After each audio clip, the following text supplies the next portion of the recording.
The Proclamation of 1763 was where Britain told the Indians that they could have the land west of the Appalachians. This angered the colonists because they wanted to go there. The Paxton Boys in Pennsylvania killed 20 Indians in rebellion to this act. The Sugar, Stamp, and Currency Acts were passed by Britain in the Parliament to make it so that the colonies could not mint their own money. And there was a tax on sugar and a tax on pretty much any document of any kind of any importance. This all increased the revenues of Britain. The Declaratory Act was Britain's response to the calls by the colonists for the repealing of the Stamp Act and other acts like that. And they said, okay, we'll repeal this, but we are still your government and you will do what we say, no matter how you feel about it. In 1765, the British Parliament issued the Quartering Act, where British soldiers would be allowed to kick colonists out of their homes if they saw fit.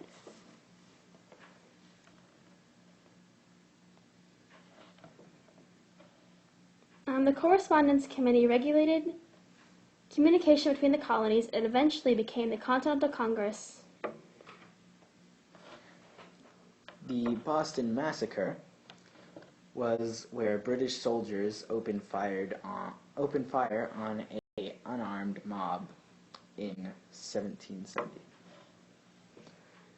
The Tea Act of 1773 was where Britain put a tax on tea. The Boston Tea Party was a reaction to the Tea Act, where Boston citizens and the Sons of Liberty dumped tea into the Boston Harbor.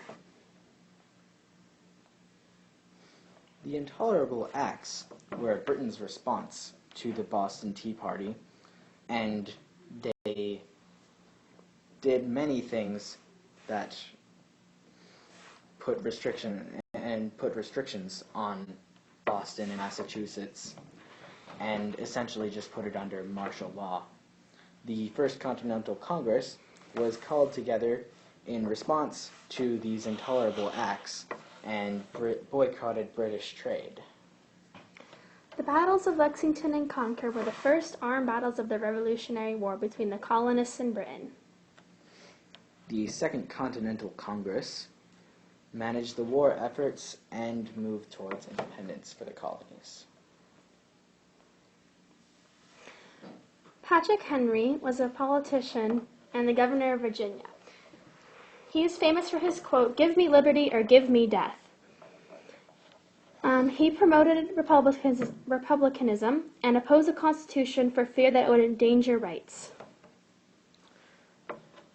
Benjamin Franklin was appointed the postmaster by Britain, and he worked greatly for colonial unity and worked against the Stamp Act in Britain, tried to get it repealed, and later on he acted as the ambassador to the French, and he gained his fortune publishing Poor Richard's Almanac. John Adams was the Massachusetts delegate to the Continental Congress. He was also an ambassador to Britain. Samuel Adams was not particularly out there. He participated in the Continental Congresses, and the main standout trait was that he started calling for revolution much before pretty much anyone else. The Sons of Liberty were a radical resistance group, and they started after 1776 and essentially just worked towards complete separation. Thomas Paine wrote Common Sense. It was a book about rights of colonists.